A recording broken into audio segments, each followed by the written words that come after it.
What we find in those teal states is that there's far less corruption, very little corruption in these states in terms of state level and local level government, right? So we have Peter here, who's from Michigan. He'll say that is absolutely true. Everyone in Michigan is completely virtuous.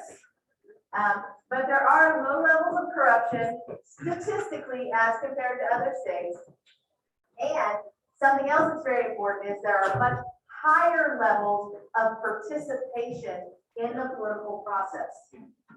Okay, so 3 things that we know about moralistic states are that 1, in general, the culture is that government is good, government can do good things. Number 2, there are low levels of corruption. And number 3, there's really high participation in the political process. Okay? Now, in these sort of yellowy, greenish, puce-ish colored states, it's a weird color, right? Okay.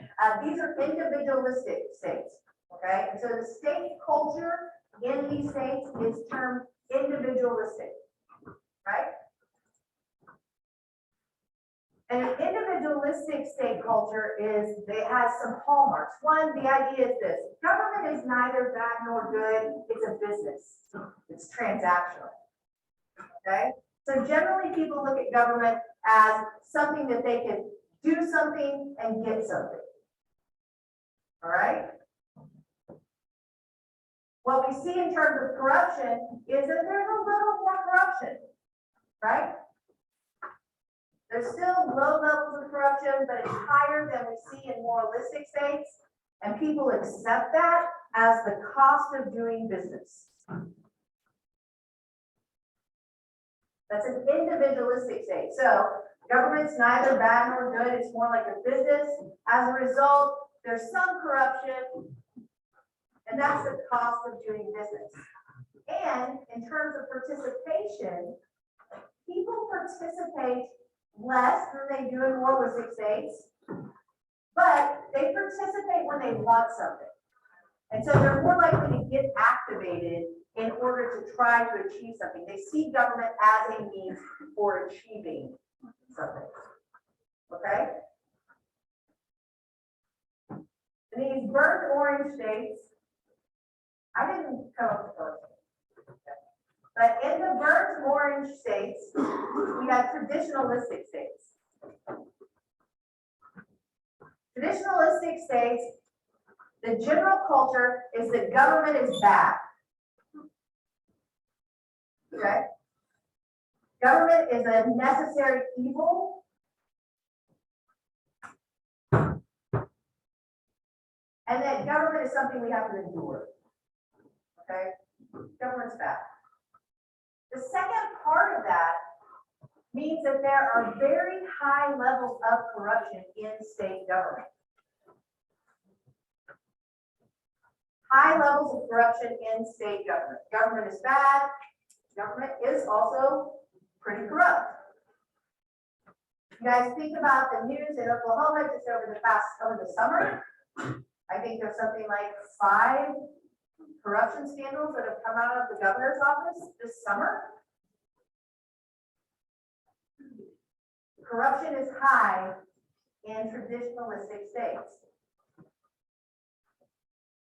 Part of this goes to this third piece, which is there are really low levels of participation. Low levels of participation in the process. People are less likely to vote, people are less likely to put signs in their yard, people are less likely to be involved in the political process. And they really tend to view government as them versus us. Right? It's a 2-tier. Those people in government are distinct and different. And of course they're corrupt, they're evil, they're bad, government's bad. Okay? When we talk about democracy, which is the theme of this course, we can see how certain state cultures are going to help democracy thrive, and other state cultures are going to be an impediment for democracy. Does that make sense? Okay. All right, so I wanted to talk about state cultures really quickly. I'm also going to talk about one more thing because it's an essay question, so I think I have 7 minutes. Over time, the federal government established supremacy over the states. And there were 5 steps that it used to do this. The first, Article 1 of the Constitution, which includes the Elastic Clause and the Commerce Clause, and then Article 6 of the Constitution. So the original document of the Constitution was a full step in establishing supremacy over states. The Supremacy Clause, the Elastic Clause, the Commerce Clause, the power that was given to the federal government, those grants of power to the federal government were a first step in this. The second, the Civil War. Then the 14th Amendment and Incorporation. The New Deal and modern civil rights. I'm going to talk about each of these a little more fully, okay? When we look at Article 1, the way the original Federalist judges, the people who designed the Constitution, decided these cases, McCulloch versus Maryland and Gibbons versus Ogden, we have some really strong clues about what the intention of the founders was, right? The framers of the Constitution. Essentially, the Supreme Court in McCulloch versus Maryland says this. It does not have to say specifically that the federal government has the power to do it. Okay? In this case, build a bank in Maryland, create a bank, period. But they have to be given the power that is related to that. And so they say, hey, we can look at things like the ability to coin money, set interest rates, deal with international trade and interstate commerce. And when we look at those things, we know that a bank might be a good way to do that, okay? It doesn't have to say it specifically, but it has to be related because there's also this clause in Article 1 that says that Congress has the power to make any law to carry out its powers. All right, make sense? Perfect. Gibbons versus Ogden in 1824. This was really an interesting case. First of all, it cements that interstate commerce. That's clearly in Article 1. Okay? That interstate commerce is something that's regulated by the federal government. It's clearly there. But it also finds something really kind of interesting. The court says implied in this, in the Constitution as a whole, is a right to travel between states.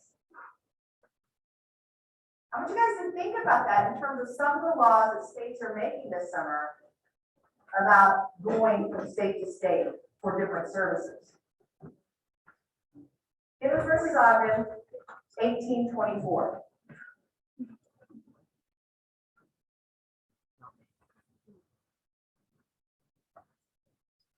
The second step is the Civil War. The key issue of the Civil War is slavery.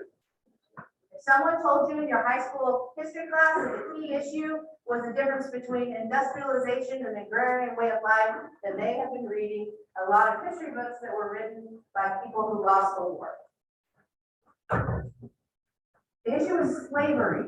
The very first clause of the Articles of the Confederacy was our right to keep slaves.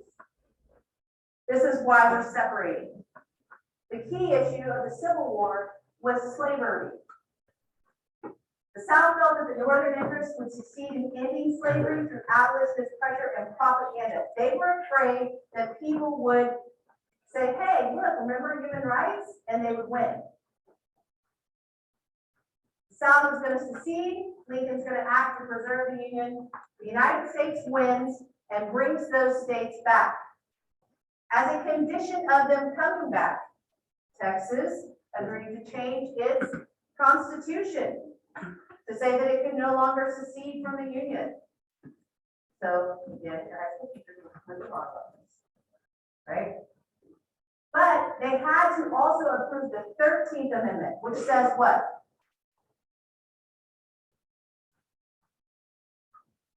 It abolishes slavery and indentured servitude. The 14th Amendment, which says what?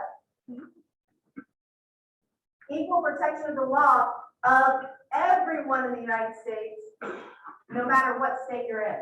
And the 15th Amendment, the right of all men to vote, regardless of color, or ethnicity, or national origin. National origin. This is section 1 of the 14th Amendment. But section 2, section 5 is kind of the key bit. And it's this phrase right here. Congress shall have the power to enforce by appropriate legislation the provisions of this article. So, just like we were talking about, that grant of power given to the federal government and how the elastic clause means that they can then make laws that do that to enforce that power. That's on the 12th Amendment, the 12th Amendment, the 13th Amendment, the 14th Amendment, the 15th Amendment, the 16th Amendment, 17th Amendment, 18th Amendment, 19th Amendment. Okay, and so on, almost all the amendments after the 12th. There's this additional power given to Congress. So it's not just the powers in Article 1 that are the powers of the federal government. The amendments give them power too. Okay?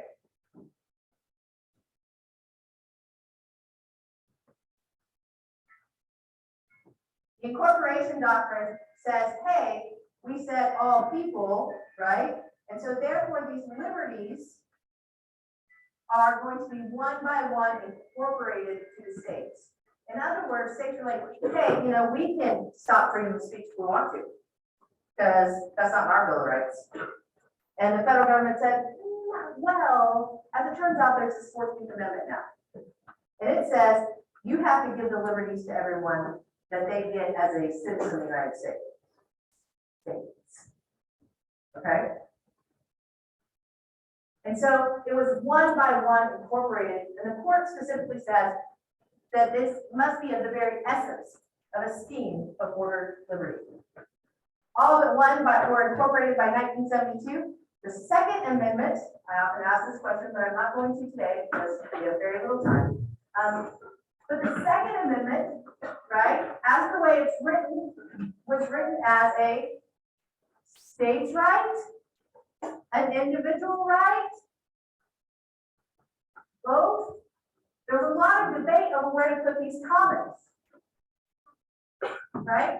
And up until 2010, the Supreme Court interpreted that as a state right to regulate a militia.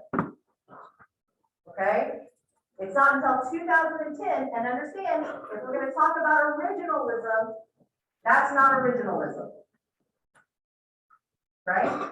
The original intent was state right. Okay? The New Deal is the fourth step. The New Deal is the fourth step because there's a Great Depression and the states could not respond. They could not respond. And so the federal government had to step in. And so we get fiscal federalism. What's fiscal mean? Right, money. Right? And so the federal government has a lot to say because why? They got the money.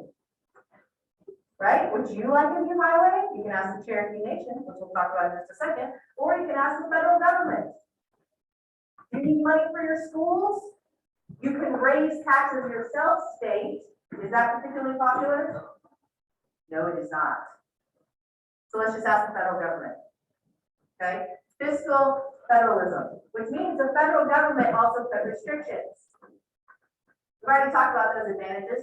So which states rely the most on federal aid? Oklahoma gets 1/3 of its money from the federal government. 1/3.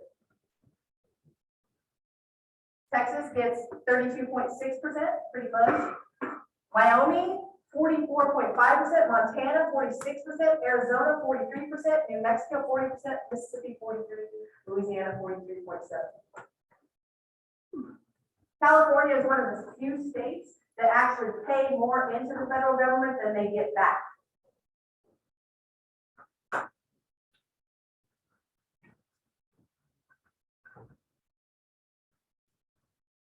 The fifth and final step is modern civil rights. We're going to spend a lot of the time talking about this when we get to civil rights, but I want you now just to recognize it as a step in the supremacy of the federal government. And the slavery in the 14th Amendment did not lead to equality. States enacted Jim Crow laws. The NAACP lobbied, pursued court actions, and used nonviolent protests for 60 years until we see the modern movement, which is considered to be the 1960s, which I understand was 60 years ago. Right? And it's considered the modern civil rights movement. But it is the fifth step in the expansion of federal power in terms of the legislation that was created under the 14th Amendment. So I polled this question, but I'm not going to. I'm going to ask Eric to take roll. And I may poll this question at the beginning of class next time, okay? But I'm going to ask Eric to take roll, and I'm going to introduce Dan Callison. He is a legislator for the Cherokee Nation. He's also my brother-in-law, so he has known me since I was 7 years old, which is quite a long time, much longer than you guys do, right? Longer than I've been alive. It's longer than Eric's been alive and you guys, maybe like two of you put together as well, right? That's actually really possible. I'm going to have him speak. He has been an educator in Oklahoma for 42 years. He currently is serving in his first term as a legislator for the Cherokee Nation. And he's going to talk to you a little bit about things like sovereignty, which I'm going to pop up here as a definition behind him, and compacts that the federal government has, well, actually the states have with tribes, but tribes also have with one another. And he's going to talk to you a little bit about what it is that he does and what it is the Cherokee Nation is able to do in Oklahoma. All right, and so Dan Callison.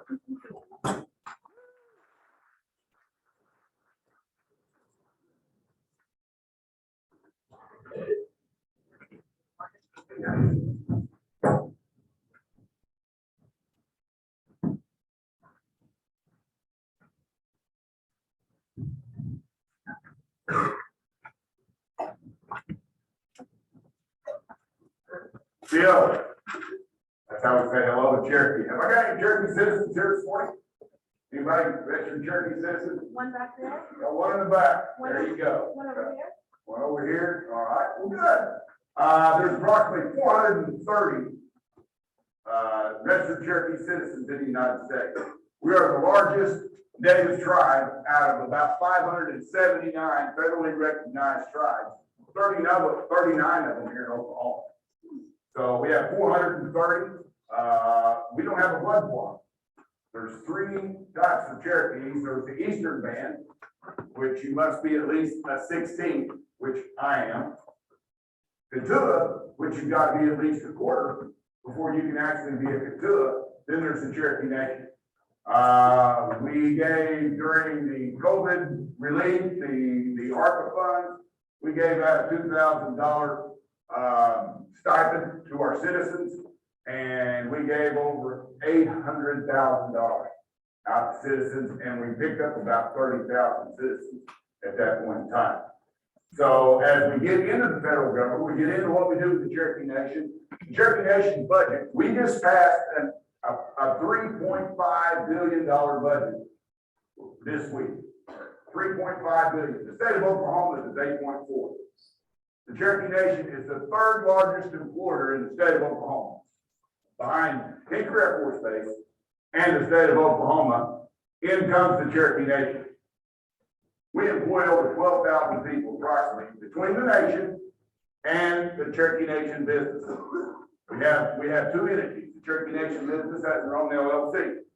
Within the Cherokee Nation Business, we have Cherokee Nation Entertainment, which we have the Hard Rock in Tulsa, Oklahoma. If you've ever been to Tulsa, Oklahoma, we have Hard Rock. We have 10 casinos within the Cherokee Reservation. Okay? Then we have Cherokee Federal. We have offices in 13 foreign countries. Farthest one away would be Dubai. We handle a lot of security stuff for the government. We bid out a lot of bids. We do a lot of different things, military bases from California, New Mexico. Doesn't really matter where it's at. The Cherokee Nation bids it out. The federal government gives it to the military gives it to us. We give it around, and it just goes around and around and around and around. 73% of our budget comes from the federal government. Now, it used to be 85. So we are trying to get that budget down, but 73% of it still comes from the federal government. We have 10 medical clinics in a 7,000 square mile reservation.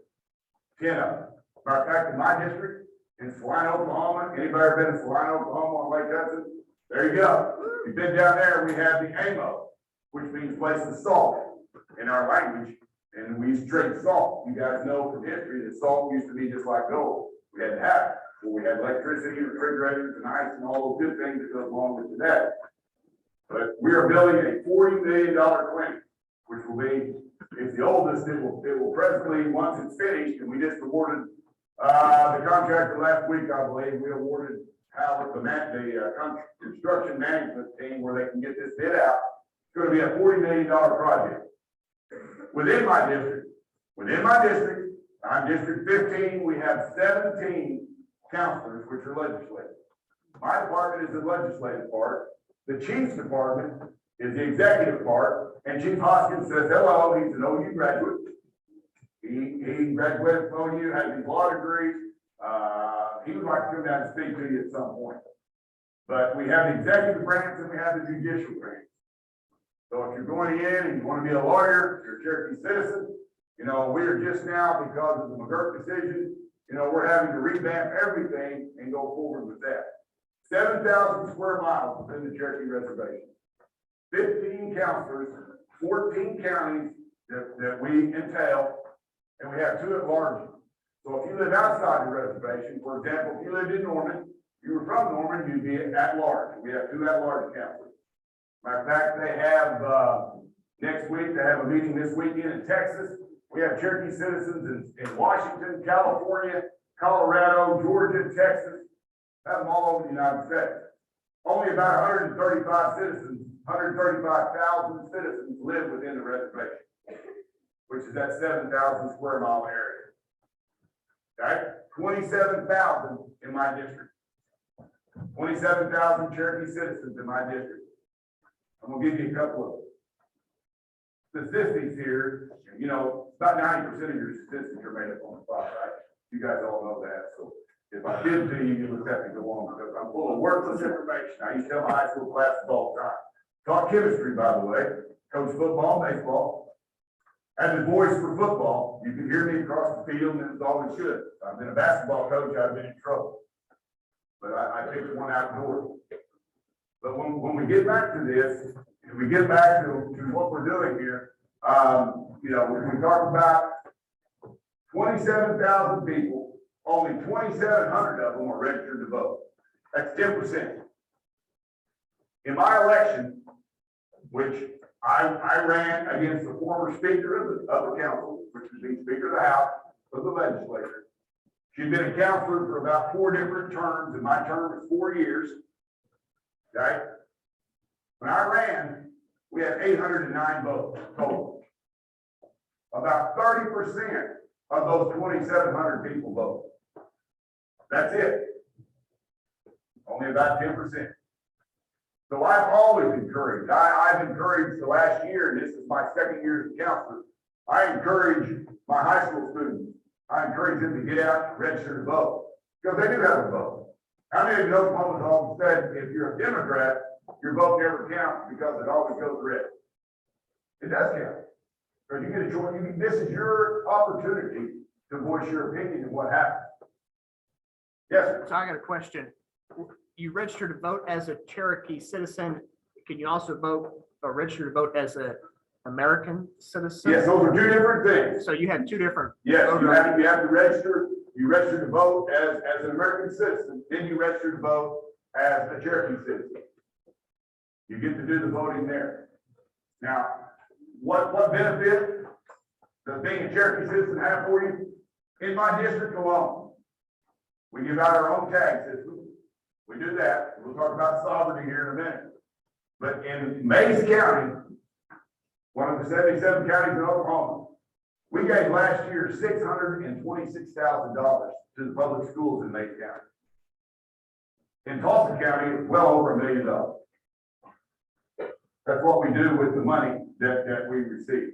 I have put a new roof on a church, was $20,000. I built new bathrooms for a little league of $25,000. Okay, I've sent mission trips. We're building a $19 million child development center in the industrial park in Pryor. $19 million. So if you're a Cherokee citizen and you work in that industrial area, your children are taken care of for free. For free. Your car tax that you get, the state of Oklahoma charges 4.5% excise tax on your new car. So let's say your car's $100,000. 4.5% is $4,500. Cherokee Nation is 1.5.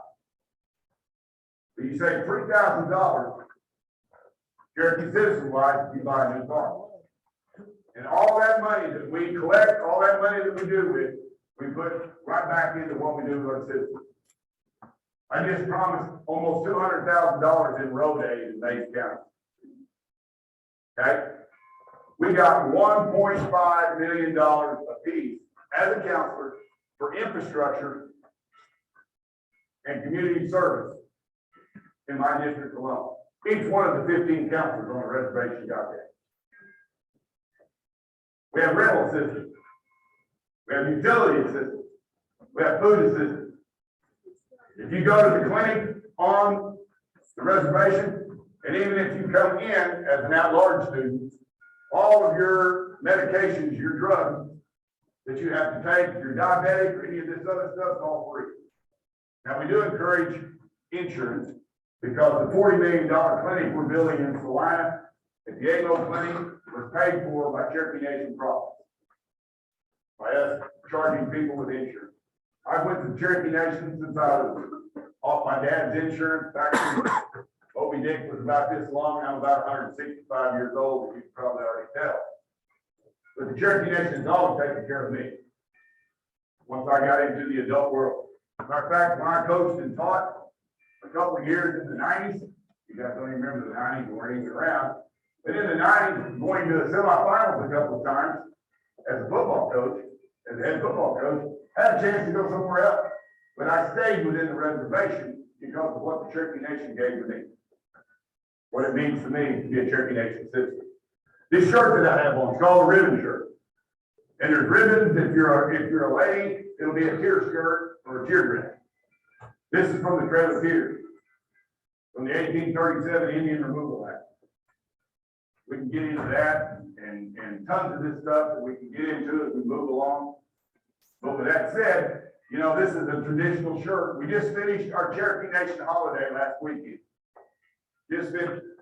Started with Miss Cherokee, Junior Miss Cherokee, the pageant the weekend before.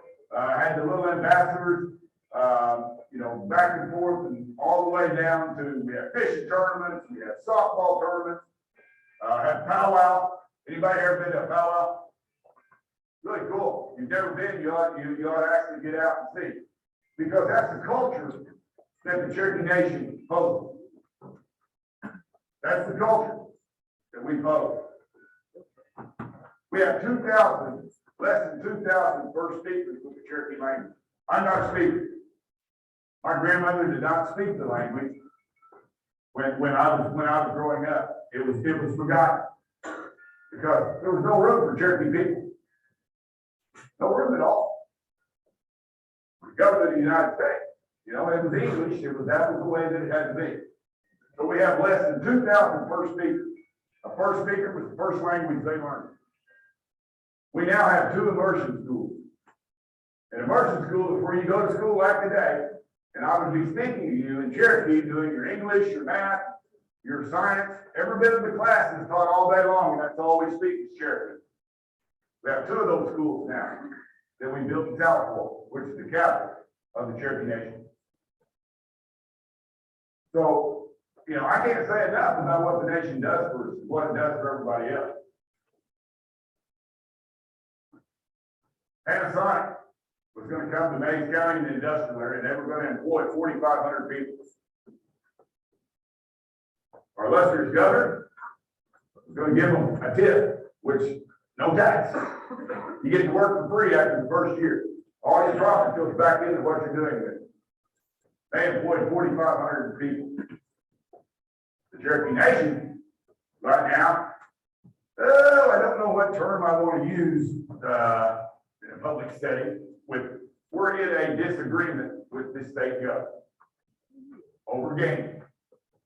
That's what started. Over gaming with our casino.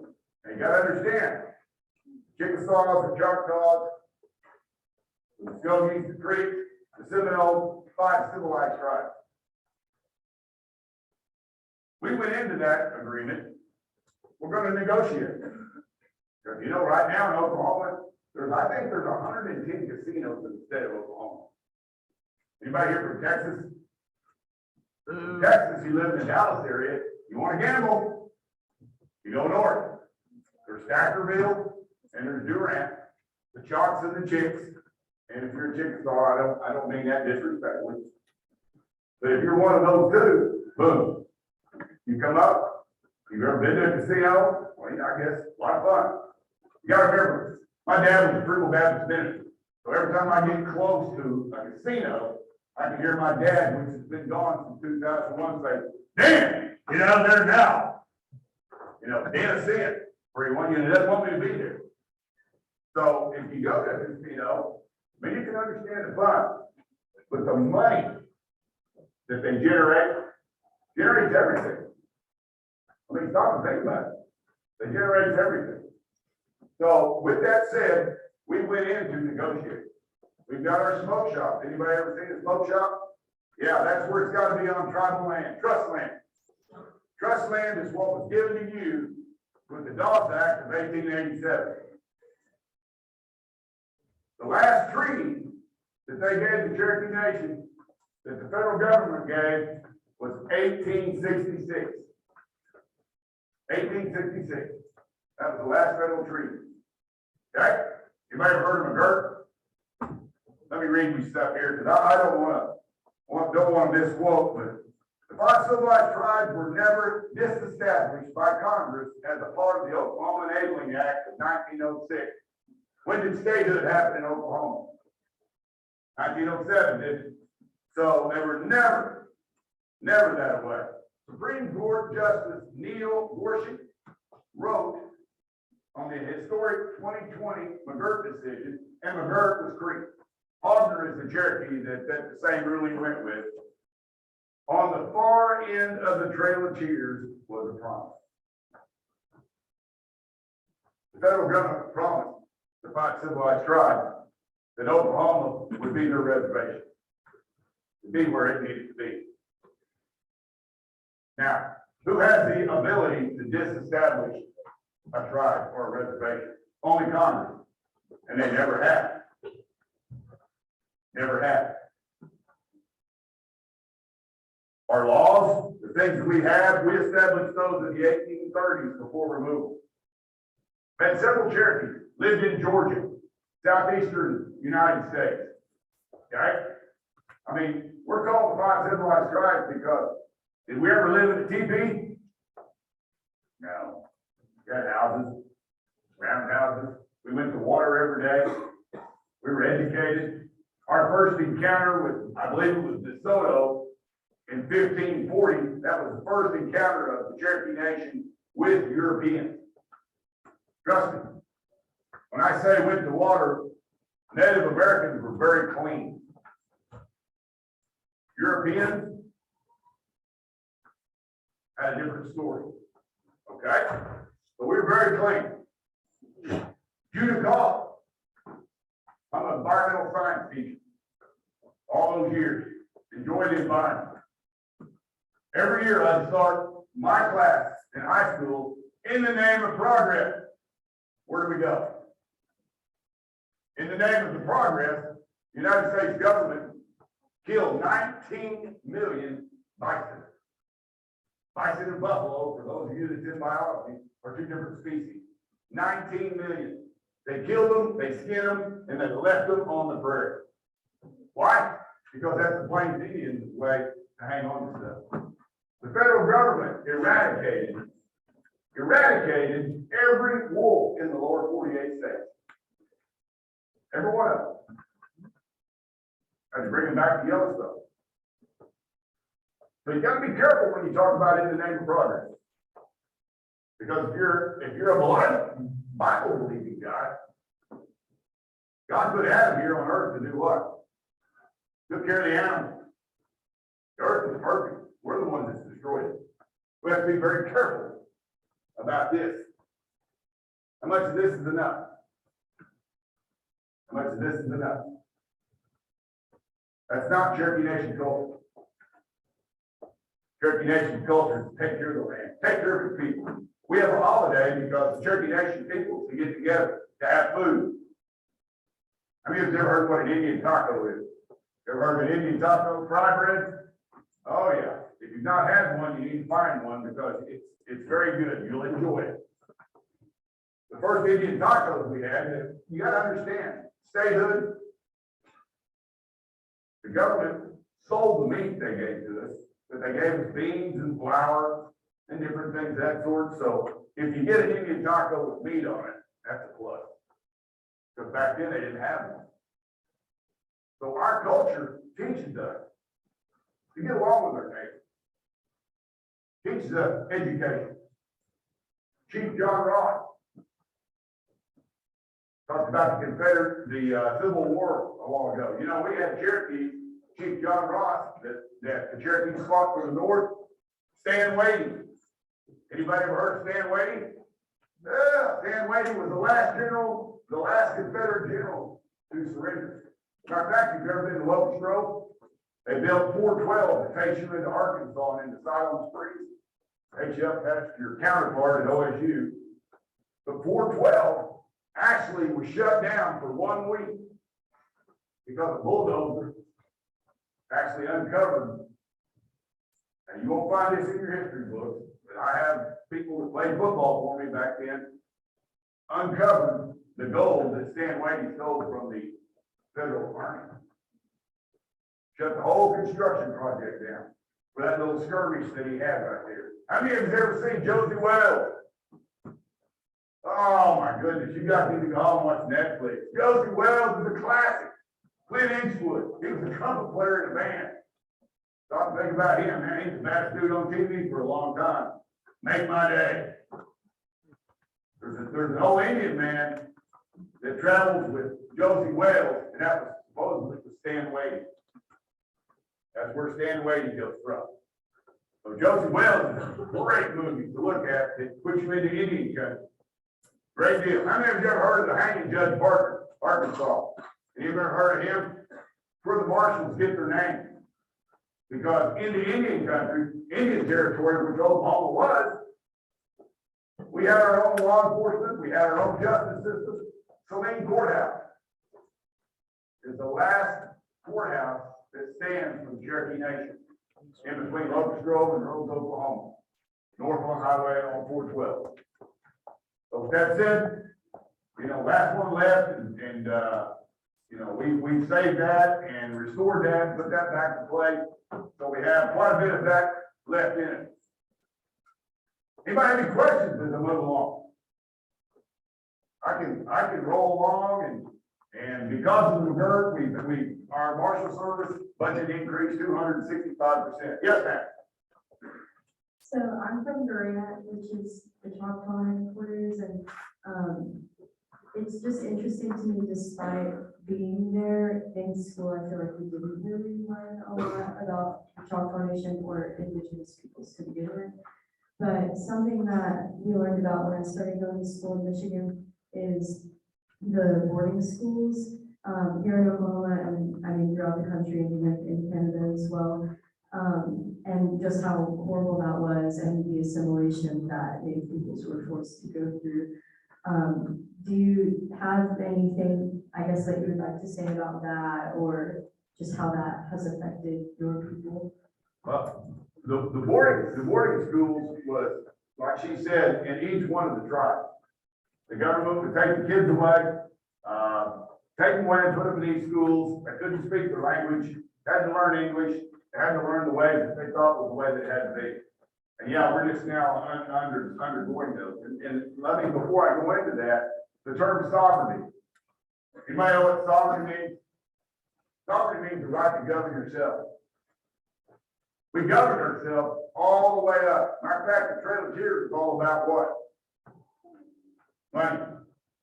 The Van family in Georgia was the richest family in Georgia in the early 1800s. We had plantations, had everything that went along with everything else. Here's what happened with the Trail of Tears. The 1837 Removal Act in 1838, when they started, you might be sitting there eating your supper. After a hard day's work, here comes the federal government, packed you up, put you into a camp, sold your home to a non-indigenous person the next day, and they were eating food out of your garden, sleeping in your bed, and milking your cow. Where this ribbon shirt comes from. There were 16,000 on the last Indian removal. 25% of those people, 4,000 of them never made it. And there's several different trails that each one of these took. So these boarding schools, they just tried to disestablish Native Americans, just tried to disestablish them. We're the only race that's to prove how much of a race we are. I have a federal card called a CDIV card, comes from the federal government, tells me exactly how much Native American I am. I have a Cherokee card, which is blue, that tells me how much Cherokee I am. And the only way you can be on one of the federally recognized tribes within the Cherokee Nation is if you were on the Dawes Roll of 1887.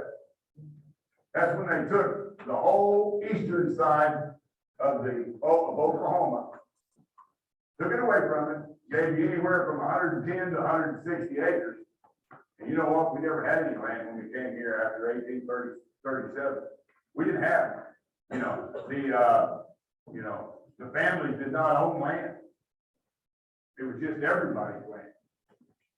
They got more land out of the Dawes Roll and the Dawes Act than what any of us did. Yes, ma'am. Okay, so my question is, how do you feel about Andrew Jackson and how he's on the $20 bill? Andrew Jackson was the president in the Indian Removal Act. Matter of fact, the Seminoles, anybody here Seminole? Story has Seminoles went to the swamp. The military had only one uniform and it was wool. And they were trying to remove them in the middle of summer. Have you ever wore wool when it's 110 degrees out in the swamp? They just said, you can have the swamp. But yeah, here's what I think about Andrew Jackson's history. I'm just gonna be real honest with you. Everyone in here is gonna make a decision at some point in your life that you're not gonna be proud of. You may have already done that, I don't know. I'm not here to judge.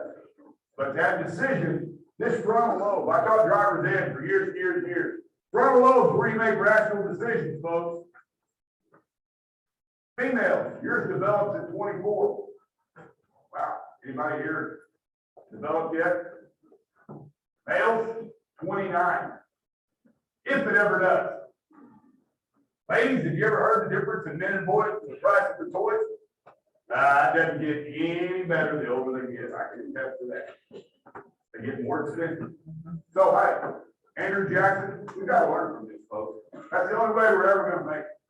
We can't squelch history. History's those decisions. You'd like to get rid of them. You'd like to, what's the legal term, expunge? You'd like to expunge them, but you're never going to forgive them. We have no ability for unconditional love.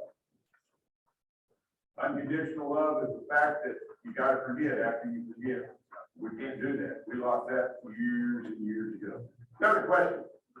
Last got one? I gotta let them go, Dan. Okay, All right, sorry. so, Thank we're put 4 What due else? on Friday, okay? But listen, you can take it to class with you. You guys are gonna do it in lab, okay? That's number 1. And number 2, voter